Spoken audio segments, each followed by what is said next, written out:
Okay, we're getting it together. Yay! So, what are we talking about today? He wrote the first one and then didn't write the second one for like 20 years.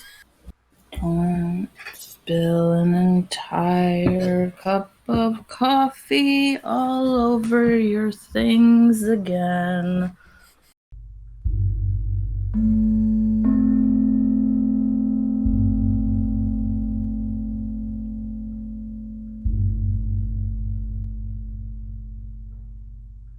Hello, everyone, and welcome back to ZombieBananaSpiders. I am joined by Hilary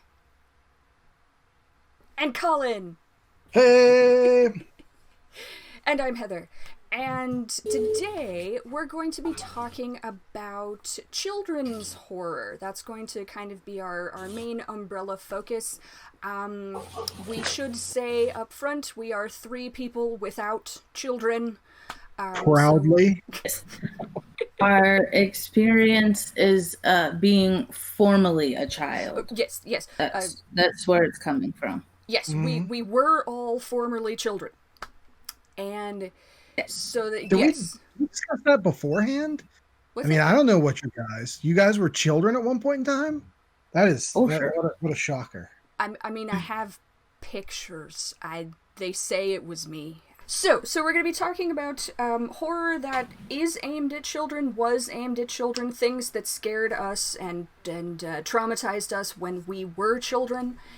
And Hilary has some quotes. Do you want to tell us about the book that it's from and all that good stuff? So I am very interested in like fractured fairy tales and retellings of fairy tales, but also like the origins of fairy tales and things like that. So this book is called Snow White Blood Red, and it's a collection of a bunch of different retellings of fairy tales by different authors, but it's edited by Alan Datlow and Terry Windling. And at the beginning, both of them do an essay about fairy tales and their take on things. And so I just wanted to quote the essay by Terry Windling because it was interesting and it was worded in a way that I'd never really, it makes sense, but I never really thought about it this way before. So on the evolution of how we treat fairy tales today, she's saying that basically these tales used to be told to adults, and then during the Victorian era they were kind of banished to children's playrooms because there was a swing of fashionable literary taste towards stories of social realism in the 19th and early 20th century, and to the growth that time of the literate middle classes who came to associate these tales with their roots in oral narrative with the lower and unlettered segments of society. So because they were oral stories, they associated them with people who couldn't really read and stuff. So they were seen as less than. So they didn't necessarily, they thought they were above it, but kids were still told it because, or kids still had access to it because their like nannies and governesses and cooks would tell them these stories. And so and this is all talking about the oral tradition of fairy tales.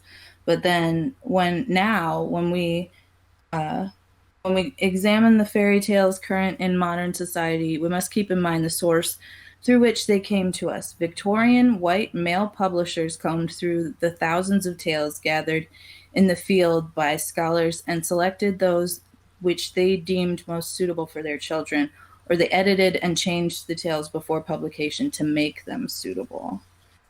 So like the intention of these tales, and like even the term she discusses later in the essay, even the term fairy tale is misleading because fairy isn't referencing like the mythological creature.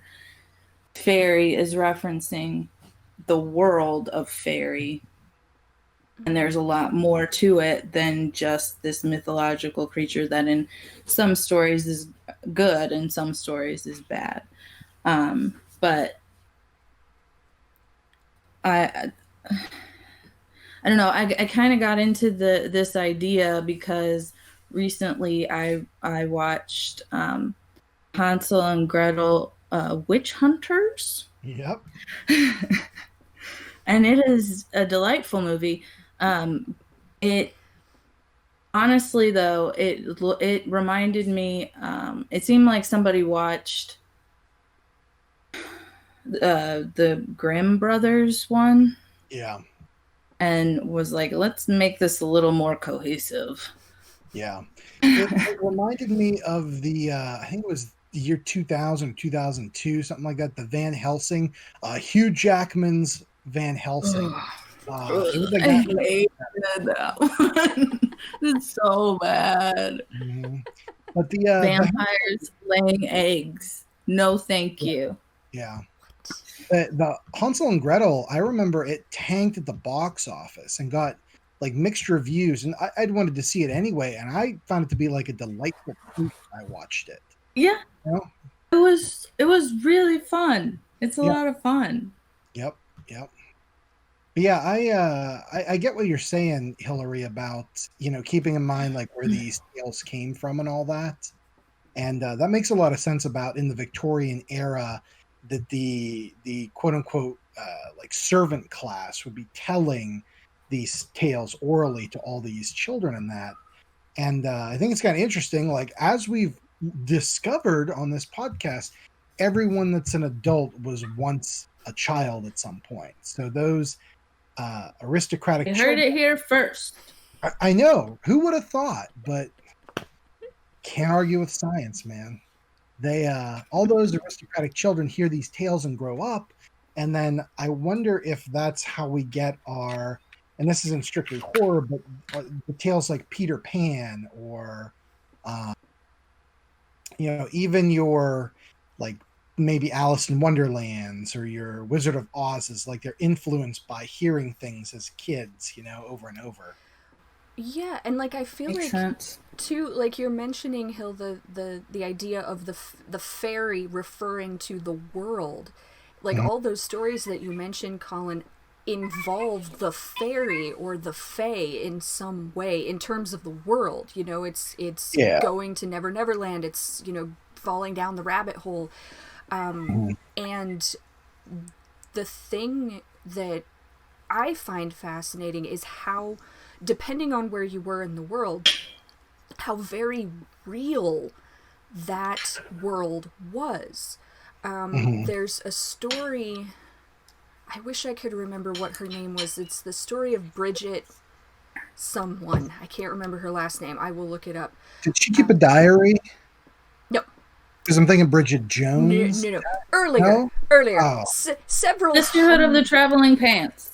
Nope. Earlier than that. No, she was an Irish woman. So we're thinking, you know, in Ireland, and she was accused of being a changeling, and her husband killed her for it. Like he and like that was there's a whole history. It's a fascinating thing. There's a book. It's called The Burning of Bridget. If I could remember the name. I'm pretty sure it's not Jones. Until you can correct me, Heather, The Burning of Bridget Jones is canon. But it's this whole thing about how, you know, when we hear stories of change, at least when I heard stories about changelings, it was always, you know, they were stealing babies. It was a baby switch or a small child switch. But in Irish lore and in Irish life, the Fae or the fairies were very, very real, and they could kidnap anyone.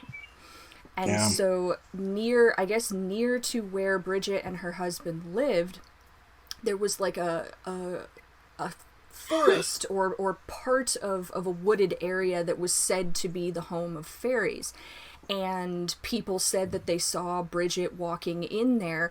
And so when she got sick and was exhibiting behaviors that her husband and her male relatives decided was not normal, they basically tortured her to decide, to try and figure out if it was really her or if it was a changeling.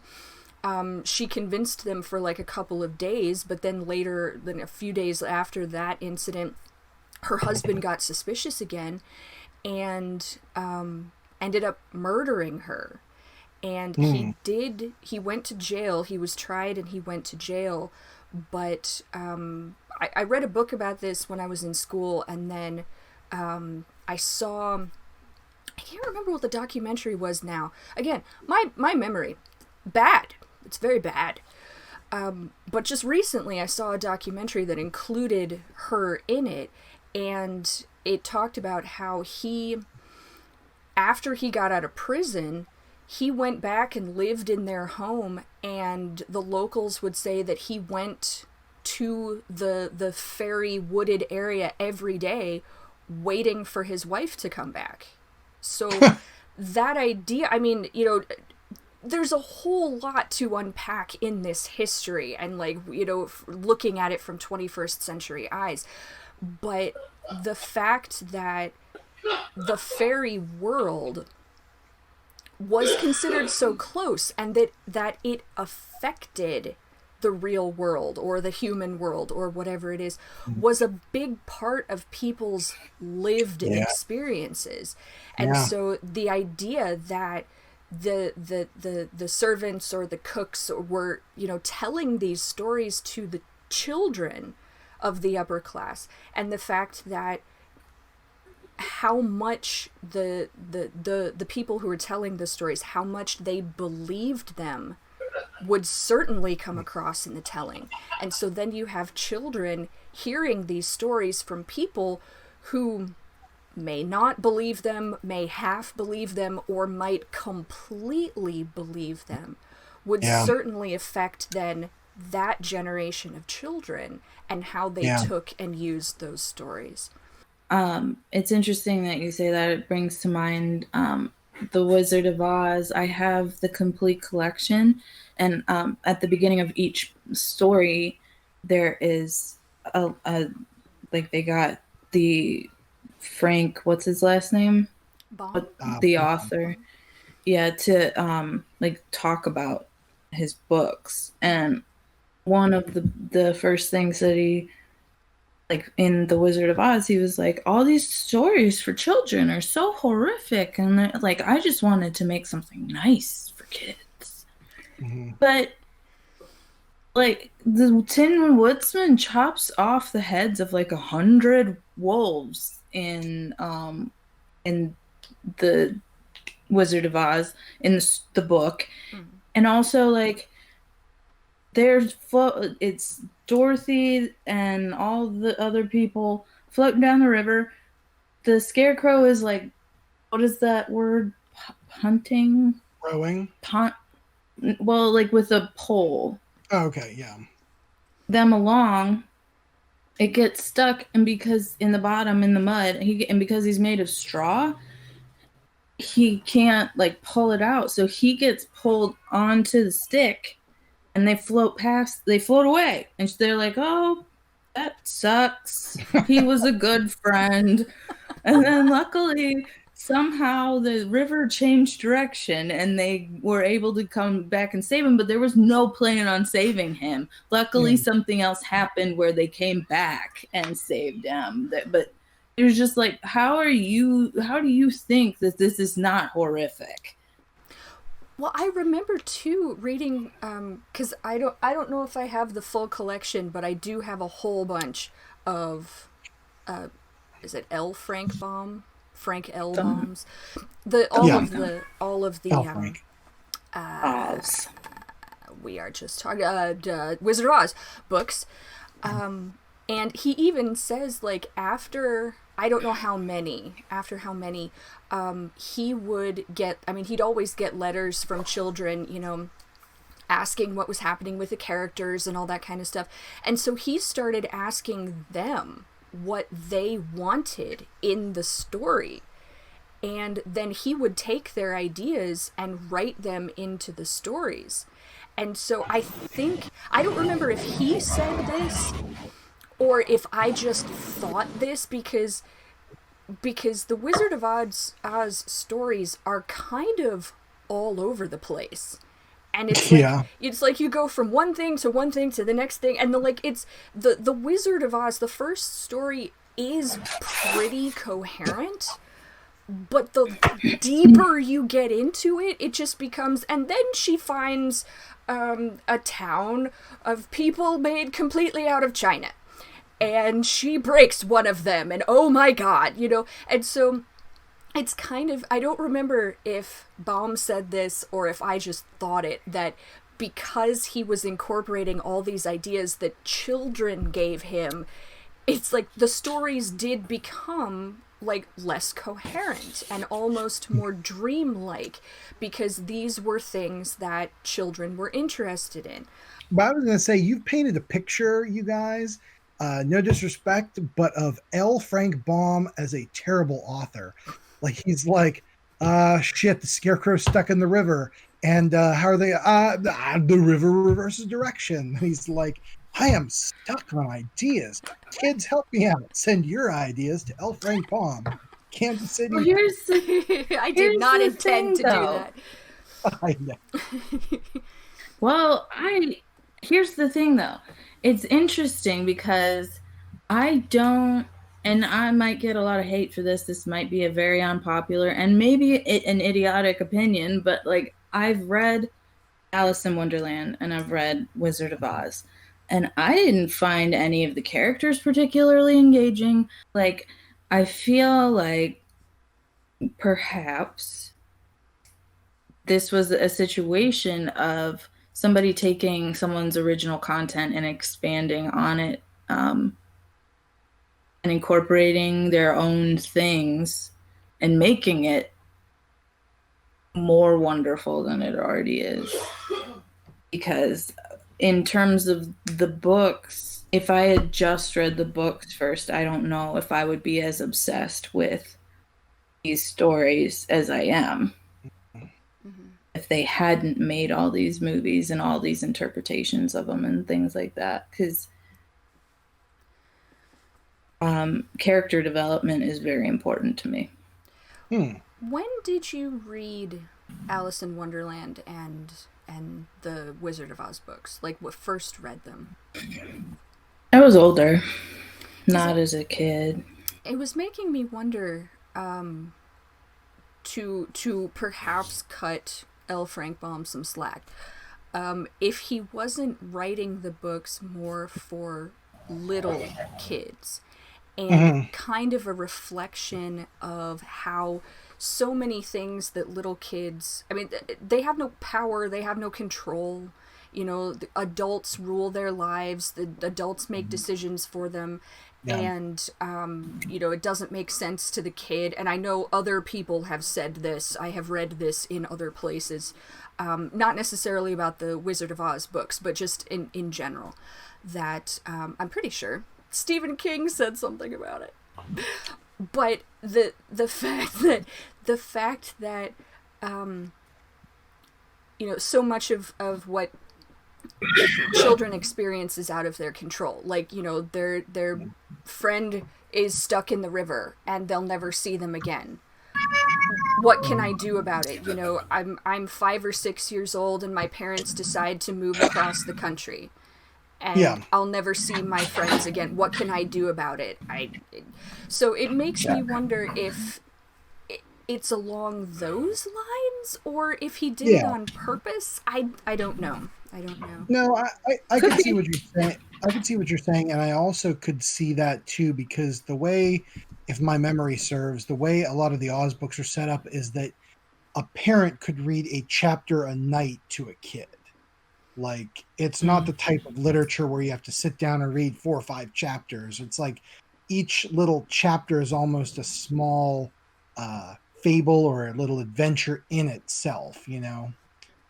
If I'm remembering here correctly, because it's been a long time. But yeah, so I could totally see that being the case. Now let me ask you guys, were you big readers of material like that when you were both younger? Like, did you guys read Oz or Alice or even other books that are meant like those like children's fairy story type books? Did you guys grow up with those kind of things in your lives, or was it later when you came into them?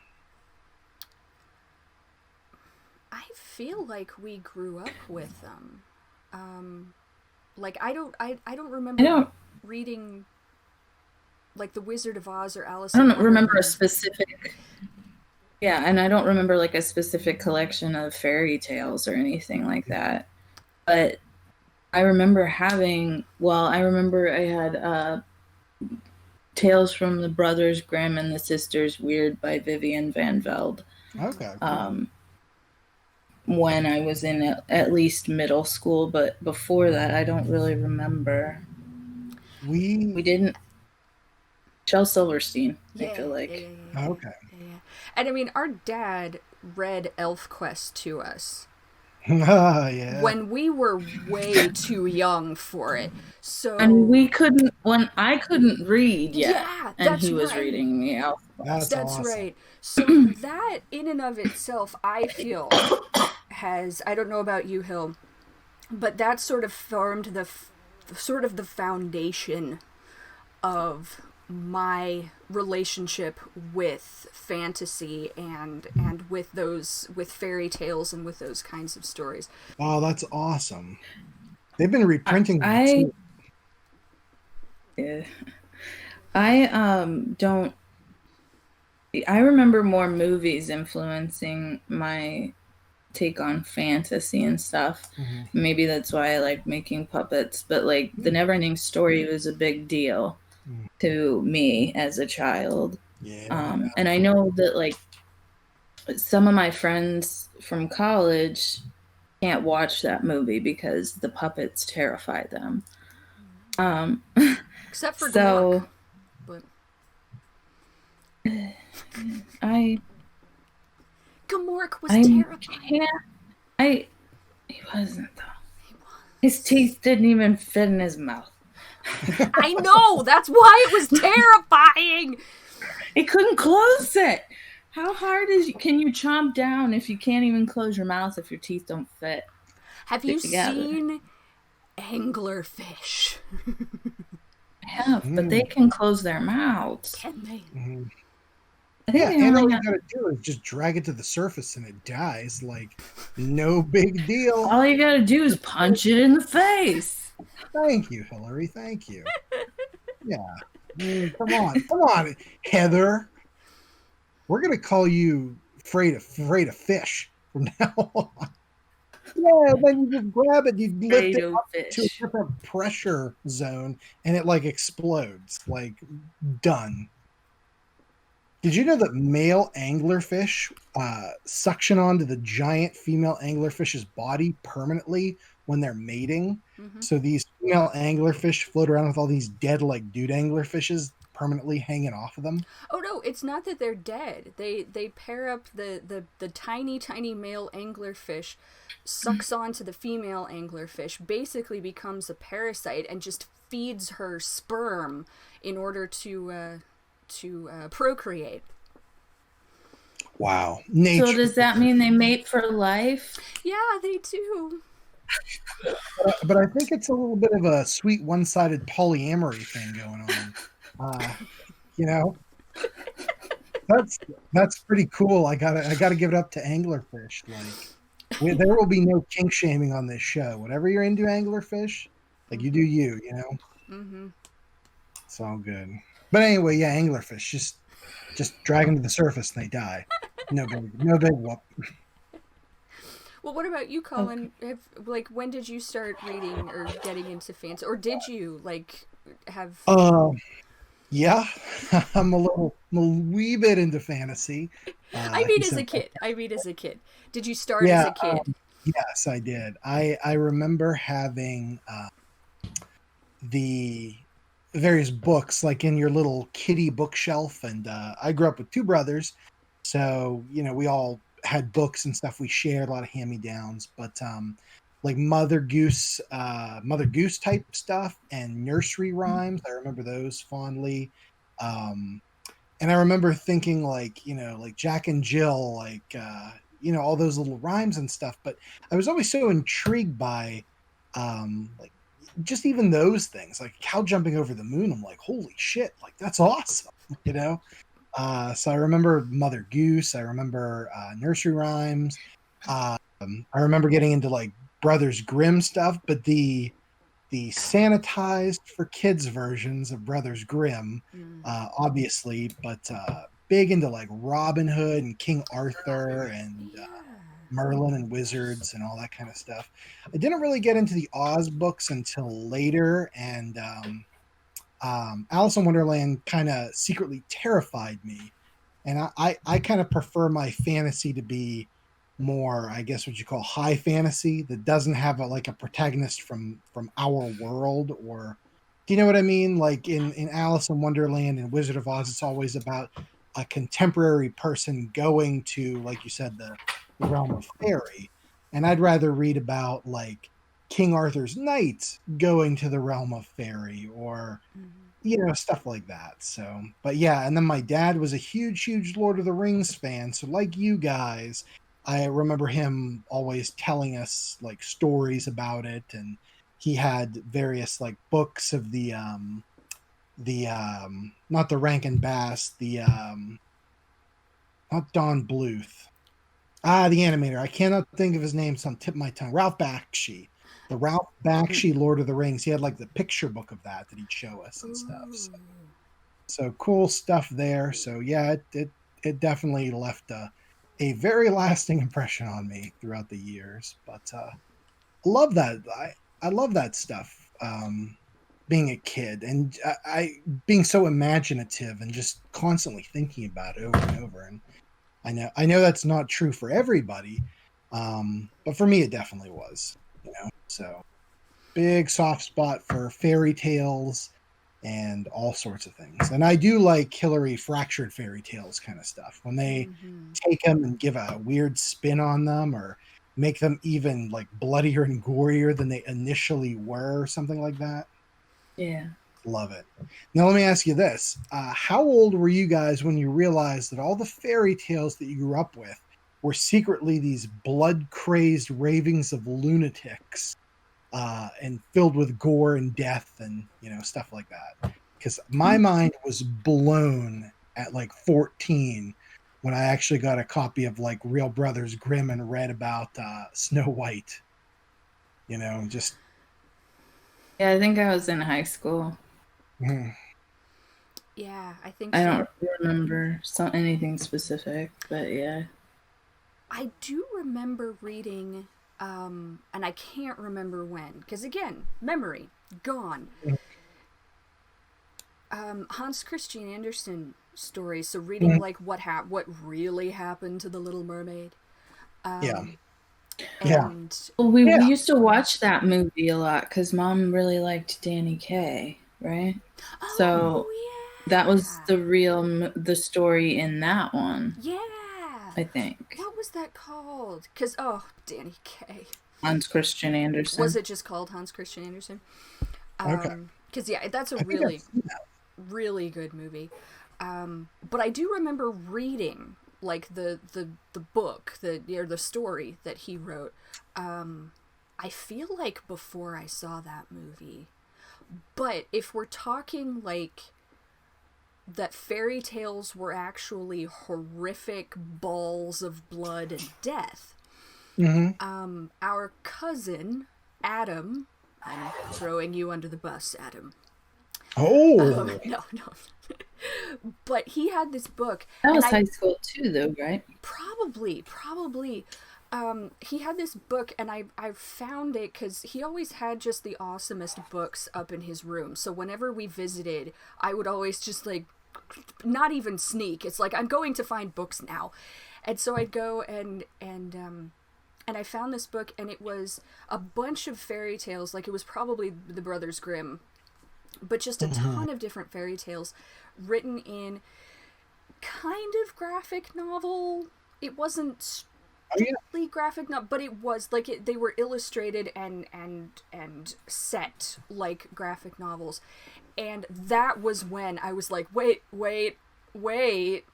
a minute, because I don't remember any of like the normal fairy tales like Snow White and the Seven Dwarfs or like Rapunzel and stuff, but there was this one fairy tale where a princess, and I don't even remember why, but she was going to be forced to marry her father. So she ran away and went all on these adventures, and at the end of the story, it happened that she ended up like marrying her father. Like she couldn't even get away. It was just like Did George R.R. Martin write fairy tales back in the day? Holy not shit. that I am aware of. But yeah, like, and it was like somehow she was, you know, they found her out in the woods or something, because they always find the pretty princess out in the woods, and she gets betrothed to this king, and she doesn't know who he is, and I guess her dad like up and moved to a new castle, because she didn't know it was her dad until like she's walking down the aisle. And I just remember there was the last panel was this princess with this just horrified look on her face, like, oh my god, and that was the end of the story. Well, that's kind of terrifying, but there's, maybe I'm jaded, but I'm like, I think if any reason exists for a divorce or annulment, like, that's it. Like, there's a no questions asked policy. If you go to the magistrate and he's like, why are you getting divorced? They're like, he's my dad. Well, that makes like dry. What was the Jim Henson? Yeah, but he's king.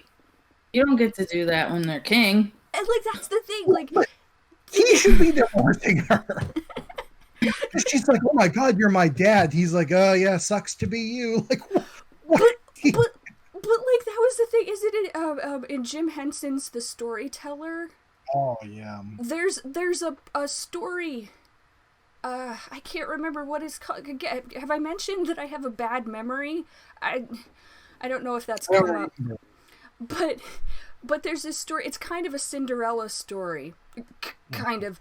But it's like there's this king, and he has 3 daughters, and he wants the wife has died, because of course she has, and he's like, his daughters are, the 2 evil daughters are trying to keep him from getting remarried, because they feel like then they won't ever be queen.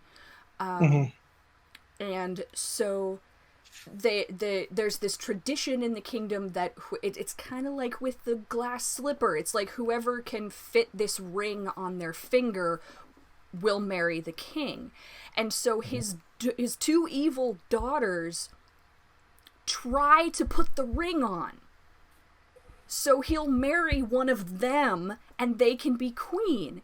And he's got, of course, the youngest daughter is the most beautiful and the nicest and everything. And so it happens that she catches them like trying to put the ring on, and they're yelling at her, and the father comes in and is like, what's going on? And the youngest daughter, not thinking, slips the ring on her finger, and it fits. And so the king is like, oh my god, why did you put that ring on? Now we have to get married. And it's like, it's never, well, you know what? It was just an accident. You know, you're my daughter. I'm not gonna marry you. It's that, no, the ring fits you, therefore we get married. Yeah. You know, it's called Sap Sorrow. Sap Sorrow, yes. It's actually one of my favorite stories. It's really good. that does definitely harken back to me what you said earlier, Heather, about these stories being written for young people who have no control. Like if a 4-year-old is told like you got to marry your dad now, that person would be like, I guess I do. Like, so in a way, Well, even when you're sometimes, sorry. no, go on. I was done. Go. Oh, sorry. Sometimes when you're young, you want to marry your parents, like, because you don't understand what it means and stuff like that. So that too. Yeah. Yeah. Yeah. Yeah. I could see it. So, I guess moving on a little bit then, when you guys were growing up and getting a little older, and I think the fairy stories, like the Mother Goose nursery rhymes, everybody kind of grows out of that to an extent, or at least they grow into different things. Did you guys find as you were like kids and then tweens and then teens, did you still enjoy fantasy stuff then growing up? Was that still a part of your experience, or? Definitely. For me, I enjoy more like normal people experiencing like fantastical things. Mm-hmm. But I definitely in high school started reading a series that is still ongoing, Clive Barker, called The Aberrat. Oh yeah. And it's kind of a crossover because Clive Barker is obviously more known for horror, but he started doing these, and I don't know if it had anything to do with his kids, but he started doing more young adult stuff. So he did what is it called, the Thief of Always. Yep.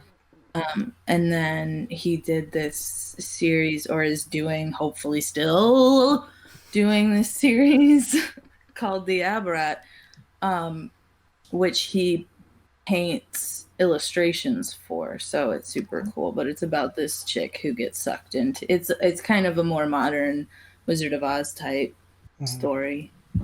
That's awesome though. And Clive Barker, I love that he can balance that fantasy and that horror and everything like that so well. But I haven't read that one yet, Hilary. I'm definitely going to pick it up then, because I do like Clive Barker, but I haven't gotten into that one yet. I enjoy his fantasy more than his horror. That's awesome. And I absolutely love the series, so I'm really hoping that he finishes it. I even have the book of his artwork from the series. So come on, Clive, I'm rooting for you. Clive. How about you, Heather? Were you grew up fantasy, I guess? Oh yeah, fantasy all the way. And I was kind of both. Like I loved high fantasy. I loved the Alice in Wonderland type story where somebody from our world is sucked in. I remember I believe it was a series of books, and I hope I'm not getting them mixed up because there's two that I was thinking of.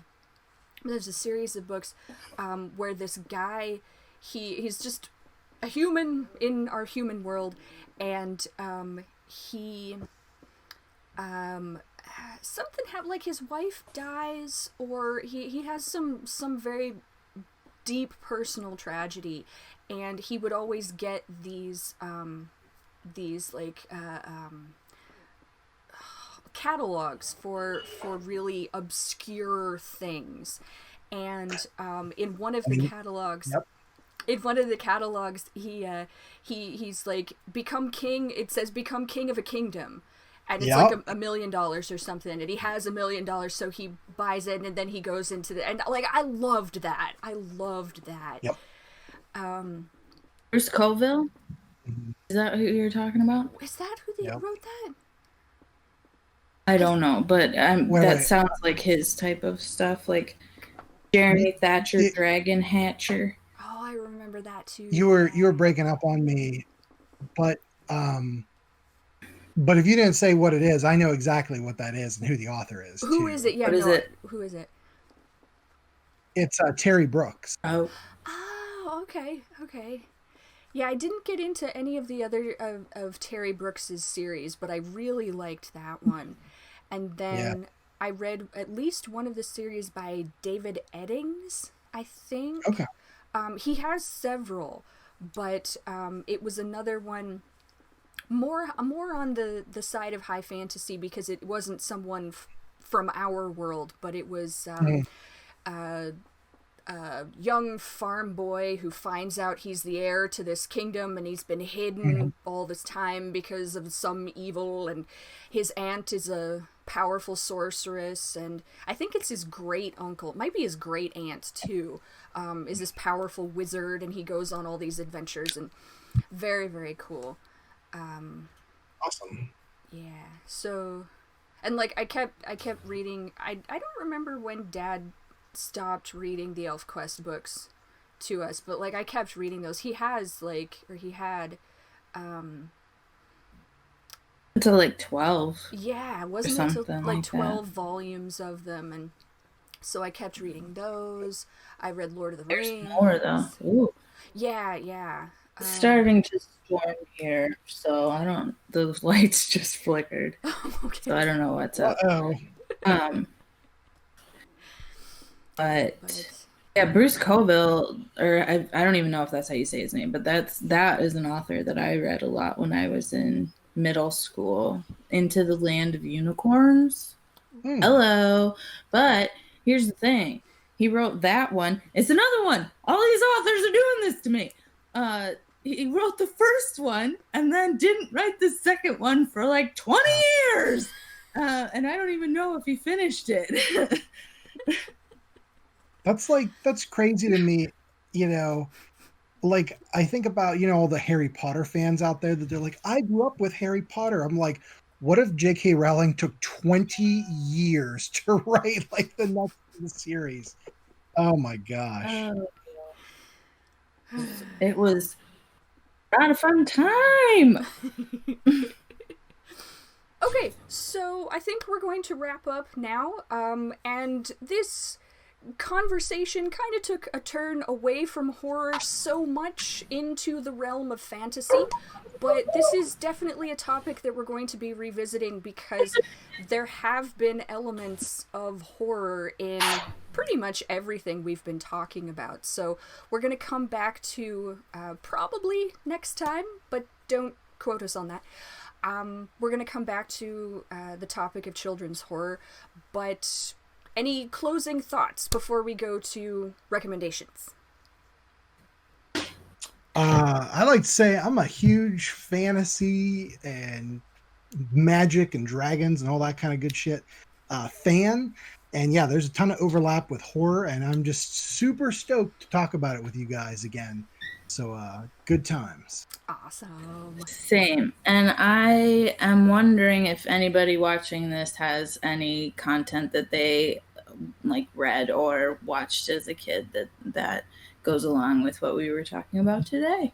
Yes. If so, please share. So put it in the comments. Mm-hmm. Yeah. Definitely. Recommendation time. Hilary. My recommendation kind of goes along with what we were talking about today and how, and oh my, and what I was talking about a little bit with the never-ending story being like super fantasy, but people are terrified of it. Some people are terrified of it.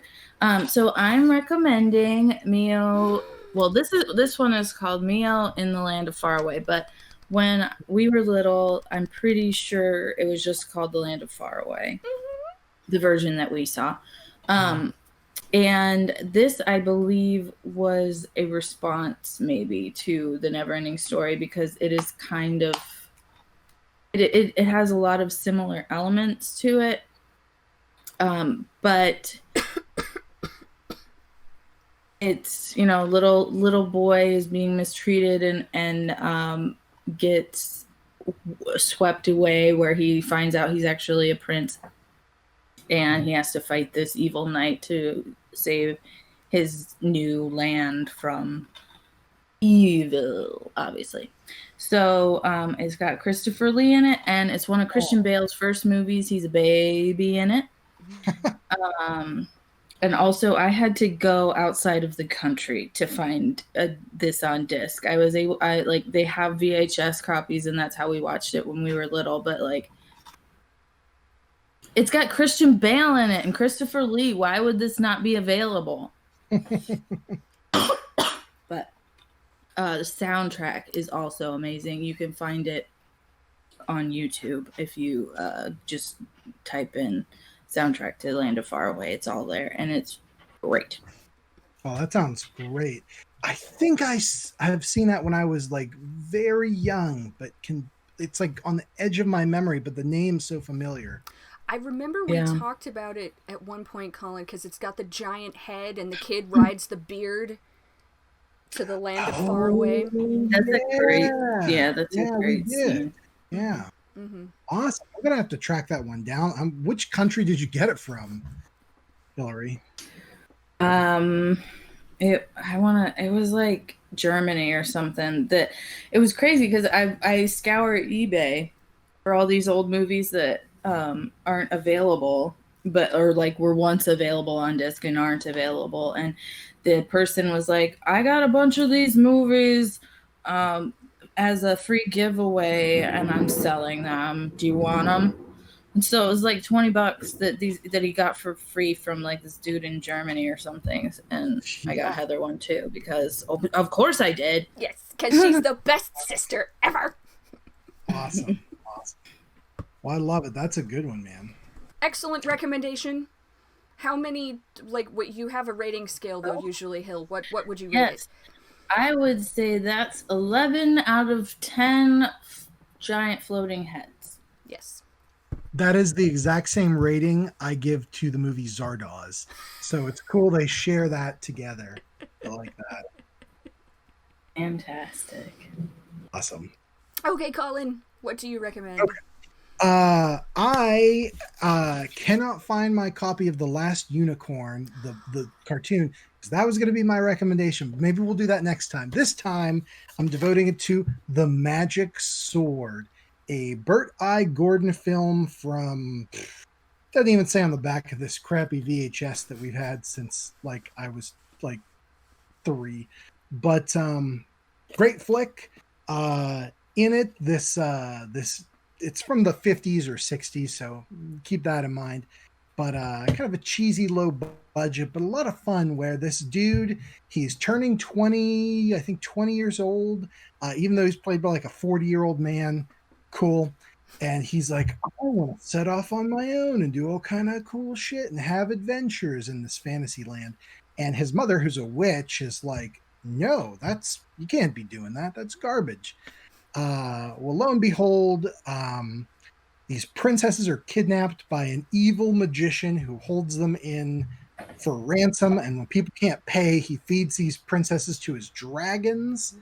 And so our boy has to sneak away from his mom, go on this quest. He unfreezes a troop of frozen knights to go storm this evil guy's castle and save this like blonde-haired, classic-looking princess with a pointy conical hat. And lots of fun to be had. When I was a kid, it terrified me, the scene where, spoiler alert, 2 princesses actually get fed to a dragon and killed, and that terrified me as a boy. But yeah, you got dragon fights, you got witches, you got wizards. Good times. The Magic Sword by Burt I. Gordon. Look it up. That's what I got. Awesome. Have you guys seen this? No, but it reminds me of Dragon Slayer. That one affected me as a child because I remember she was like shackled up and her wrists were all bloody. Yeah, and then I agree. And then, as a kid, you're so used to like, oh, it's a princess, she'll get saved or whatever. Spoiler alert, nope, she gets eaten by baby dragons in the cave. They're like ripping her guts out. That's not how this is supposed to go. Yeah, exactly. How about you, Heather? What do you got for us? Okay, I don't have anything to show, but I am recommending the video game Darkest Dungeon. Yeah.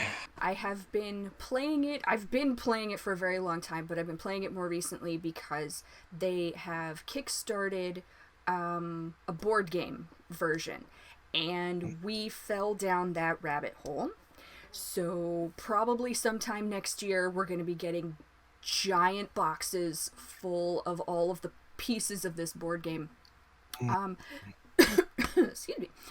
But the game is it's a Cthulhu or Cthulhu mythos, sort of H.P. Lovecraft mythos themed game where it's a dungeon crawl. I don't know how to describe games, Colin. So but it's basically you have a whole bunch of different people, you build a party of 4, and you go into these dungeons and you slay monsters, and you find loot and you find trinkets, and you get to do different things with the town. You're sort of returning to the hamlet that is your legacy. You're being called back by an ancestor of yours because they found he found something deep in the bowels underneath your old manor home, and he let it out, and so now you have to go and save the world.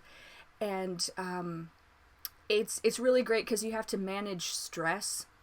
I'm sure this is a thing that other video games do, but this is the first video game that I played that where you have to actually, like, if you get too stressed out, you have some kind of, I can't remember what it's called. Again, have I mentioned my memory's bad? I don't remember if I've said that, but these things will happen to you if you get too stressed out. You could become paranoid, you become hopeless, and it affects the rest of your team.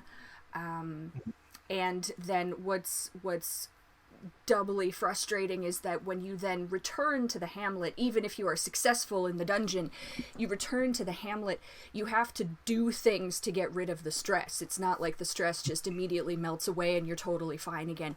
So for me, it's a really awesome take on storytelling, because it's how there are I believe, like, comics or graphic novels or something, stories attached to different characters, and so you can read sort of the backstory of the knight or the arbalist or the plague doctor. Like, they all have different backstories, and the artwork is just phenomenal in this game. It's simple but so effective.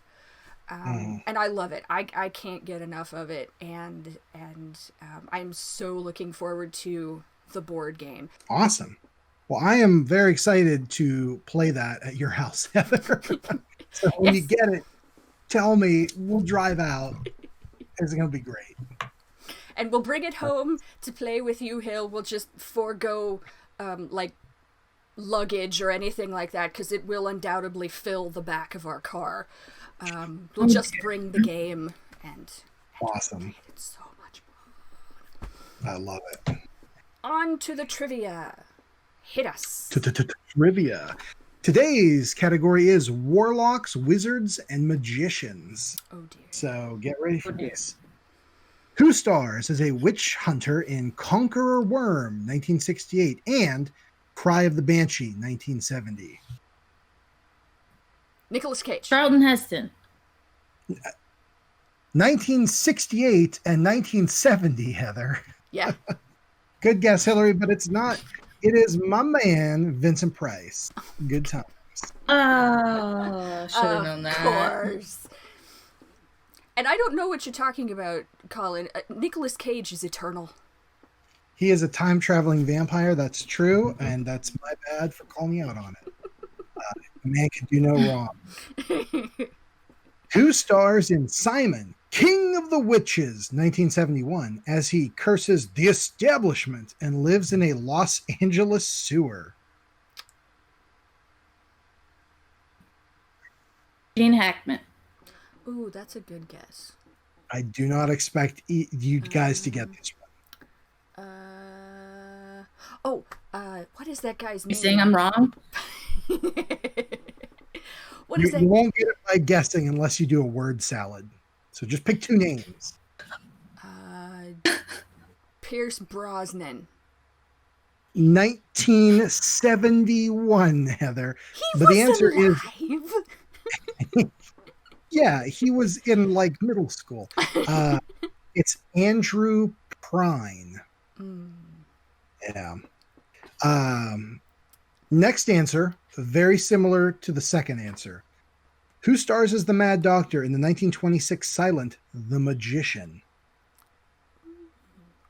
Bela Lugosi. Peter Good guess. Lorre. Is that too early? No, those were both time appropriate, but the answer is Paul Wegener, someone else that I've never heard of. So, good times. Okay, what magical role have both Sam Neill and Edward Woodward played 13 years apart? Merlin. Yep, point have. Okay, we got who plays Warlock Joseph Kerwin in The Haunted Palace? I'll give you a hint. He has already appeared on this list once. Vincent Price. Point, Hilary, yes. Haunted Palace, one of my favorites. It is in the Poe cycle from Roger Corman, but it's the only one based on an H.P. Lovecraft story, The Case of Charles Dexter Ward. I like it. I like it. Okay.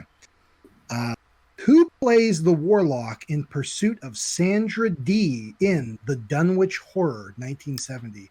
Another Lovecraft movie. I'll give you a hint. He was on Quantum Leap. Kurt Russell. That guy who was on Quantum Leap.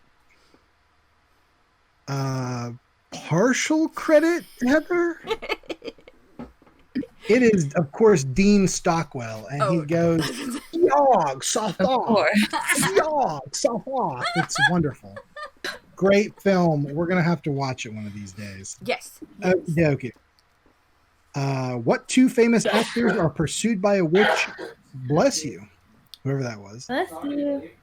What two famous actors are pursued by a witch in Witchery, 1989?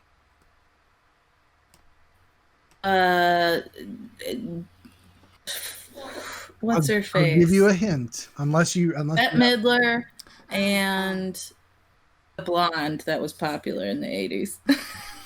Wait, Bo Derek. Was Bo Derek popular in the 80s? Yeah, she was. She was in Splash, where she played a mermaid. Yeah. There you go. Or no, she was in 10. I'm sorry. Yeah. I don't think she. Yeah. Who was the? I'll give you guys a hint. Mm-hmm. Goldie Hawn. The two people in this are involved with The Exorcist and Baywatch. So go for it. Pamela Anderson and David Duchovny. Ooh. I'm calling this one. It's the Hasselhoff and Linda Blair. Oh yeah, that other David. Yeah, other David. Okay. Who finds out his wife is a witch in Daughters of Satan?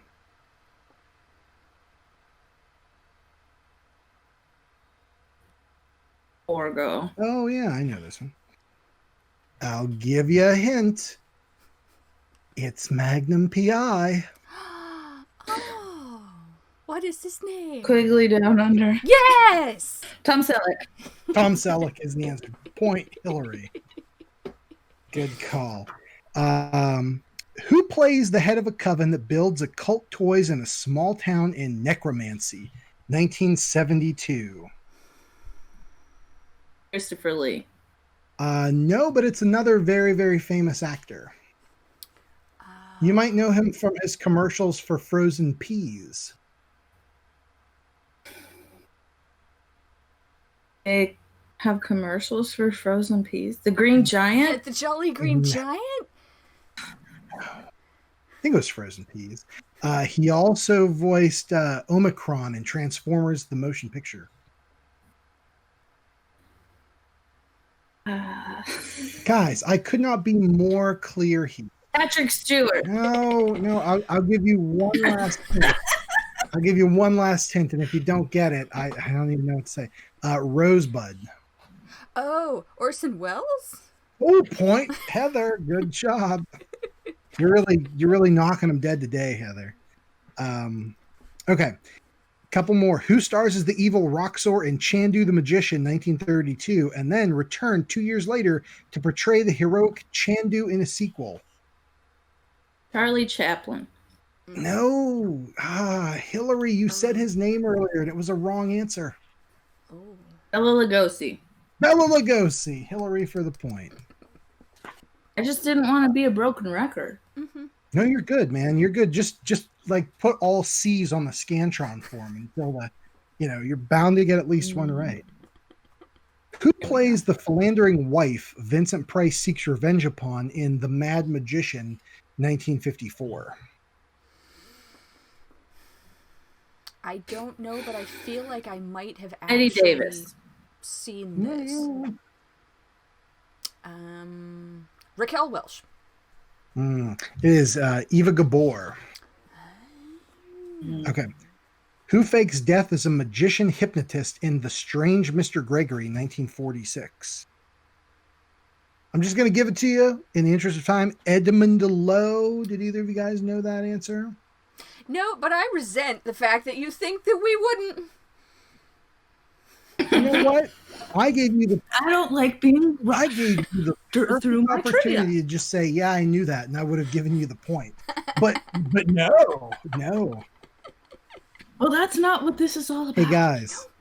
Sandra Bullock and Nicole Kidman stars which sisters in which 1998 film? I know the movie. Practical Magic. Yeah. Point Hilary.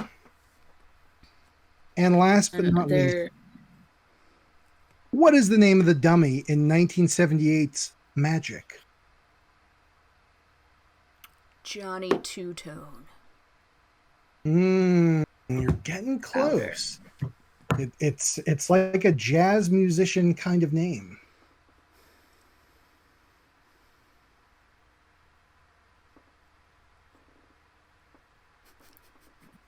Elton John. The answer. Clearly, Elton John, the jazz musician. This is not it. The answer is Fats.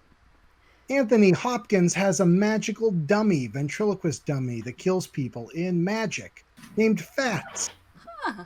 Okay. You guys ever seen Magic? That's okay. I love you guys anyway. So who won that round? I wasn't keeping track of the score. I wasn't keeping track. If I Hilary... think it was you. No, I think if you didn't win, I think we might have tied, but I'm pretty sure Yeah. you won. But That's okay, it I'll take for it. Witches, Warlocks, and Magician Trivia. Fantastic. How many I'm did an you expert. guys?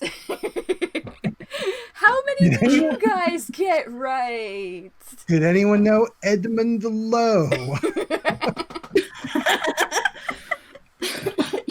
If you know who Edmund Lowe is, leave it in the comments and feel free to just copy from Wikipedia and paste it. We're not going to check. Don't worry.